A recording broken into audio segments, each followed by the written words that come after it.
Hi, my name is Aya. You're watching Aya Reads, and I'm here to talk about all the books I'm planning on reading in September.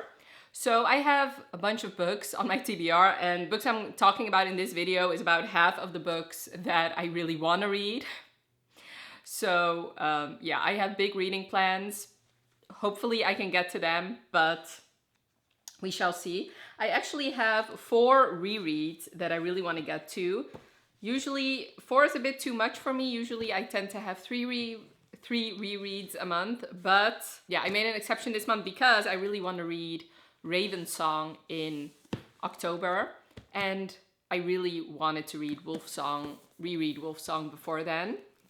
So technically, I do remember a lot of what happened in this book, but this is one of my favorite books of all time, and it has been about 2 years, I think, since I read it, and lately I've just been thinking about it so much, so I figured let's just reread it. I've reread it, the first time I read it was on ebook, and it was still, I believe, technically traditionally published. Since then it has gotten traditionally published, so I'm very interested to read the traditional published version. I really hope they didn't change anything, but I guess we'll see. And even if they did change things, then I guess I'll always have the traditional ebook version. But yeah, I'm really excited about this one. For those of you who don't know, Wolfsong is this paranormal story about werewolves, and it's a male love story, and you follow this guy named Ox, and he's had a pretty terrible home life until the Bennets move in, and he doesn't know that the Bennets are werewolves. And the youngest Bennet is called Joe, and he's had pretty big trauma in his past, and he hasn't been talking. And then once he meets Joe, he tells him that he smells like rainbows and candy canes and stuff like that. He's still very young. I believe he's 10, Joe, when they first meet. So what neither of them realizes is that Joe's actually smelling his mate.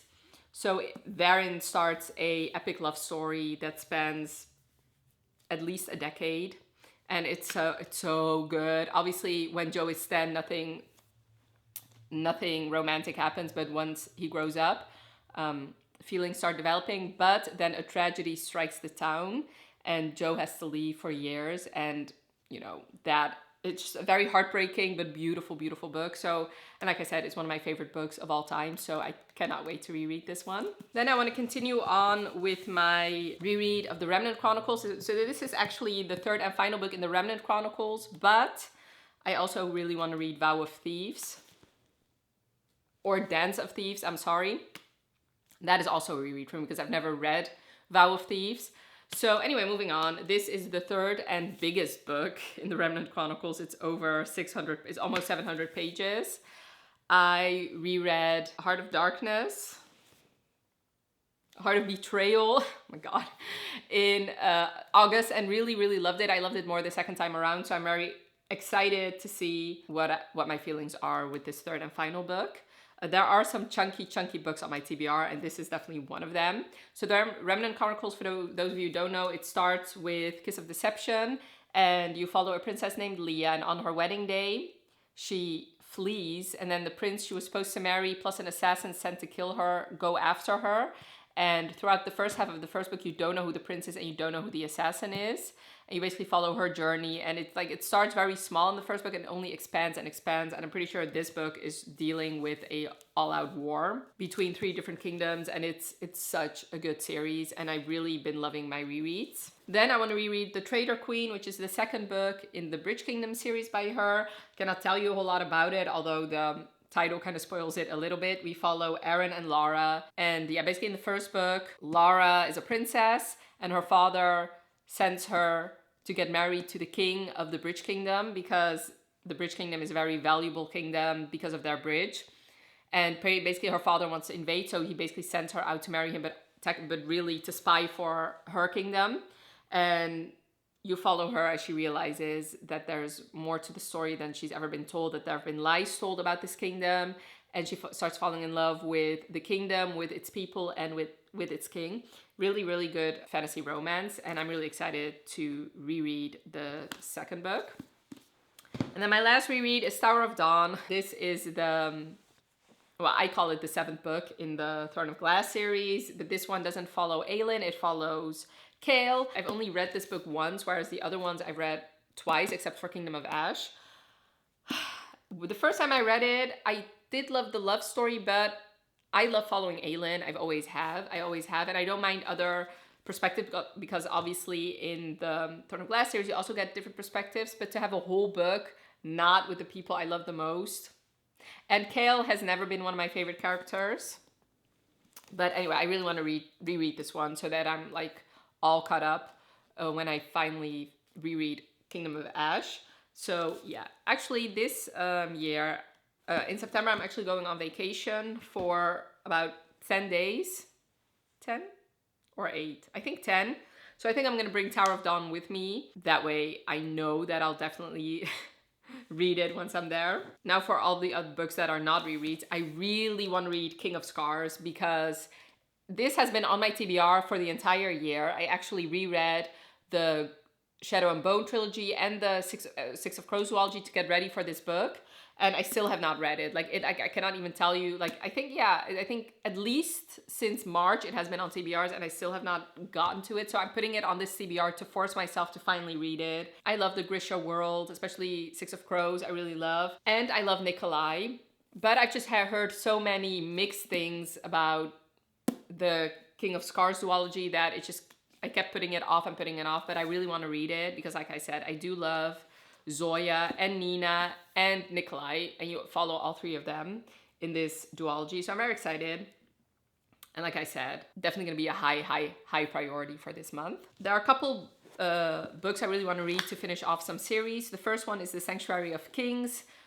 This one I think I'll also read on vacation. It's a pretty chunky book. The third book in her Tempting Monster series. They are all monster why choose romances. So in every book you follow as one girl, usually a sex worker, gets together with a bunch of monstrous men.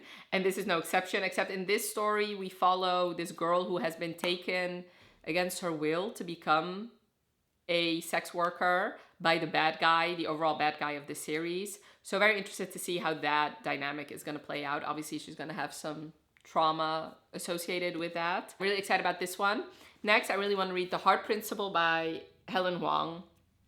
This is a long time coming. I read The Kiss Quotient, which I really loved, and I read The Bright Test, which was not my favorite. So very excited about this. I do know that she wrote this when she was going through some stuff. So this is not really a traditional romance.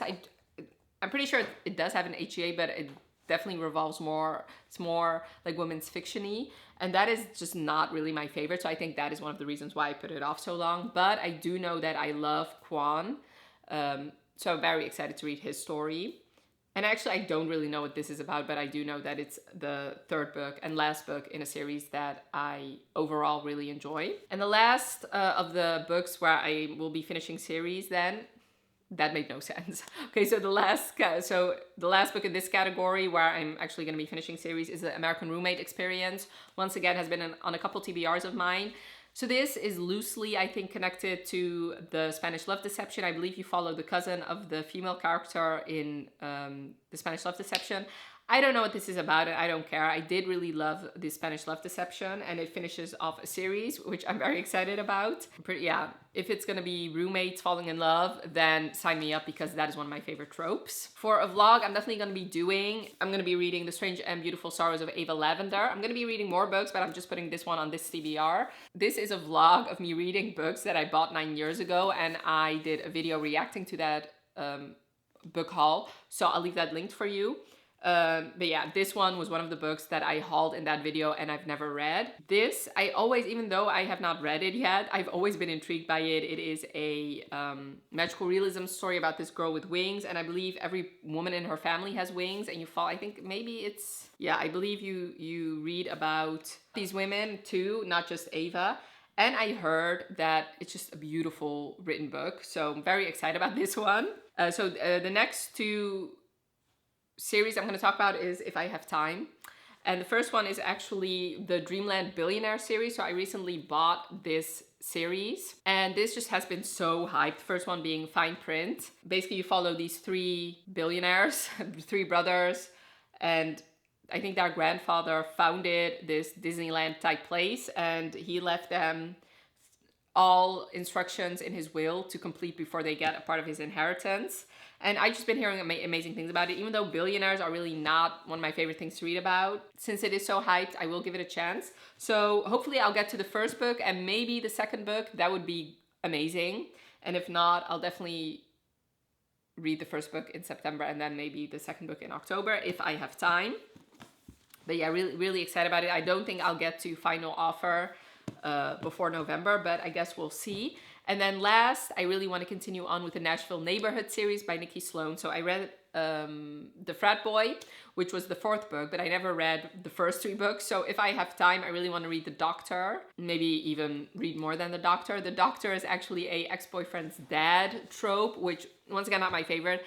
That is a mixed trope for me because on one hand, I'm like, yeah, girl, go get revenge on your shitty boyfriend by sleeping with his dad. But on the other hand, I cannot respect a man who would have sex or date his son's ex-girlfriend. Like, that is just the lowest of the low for me. Anyway, I'm really excited. He's a doctor. I've heard amazing things, and I know I already love a book I've read by her, which was The Frat Boy. And actually, I'm just like piling books on here. I don't, like, once again, like I said, I don't know, like, hopefully I can get to at least some of these. I've been in the mood to read a thriller lately, so In My Dreams I Hold a Knife is tentatively on my TBR. If I have time, or if I'm like really in the mood to read a thriller, it's gonna be that one. Those are a bunch of books that I'm hoping to get to in September. Definitely let me know in the comments below if you've read any of these books and what you thought of them. Also let me know what you're planning on reading in September, and I hope you enjoyed this video. Thank you so much for watching. Have a wonderful rest of your day, and I'll talk to you later. Bye.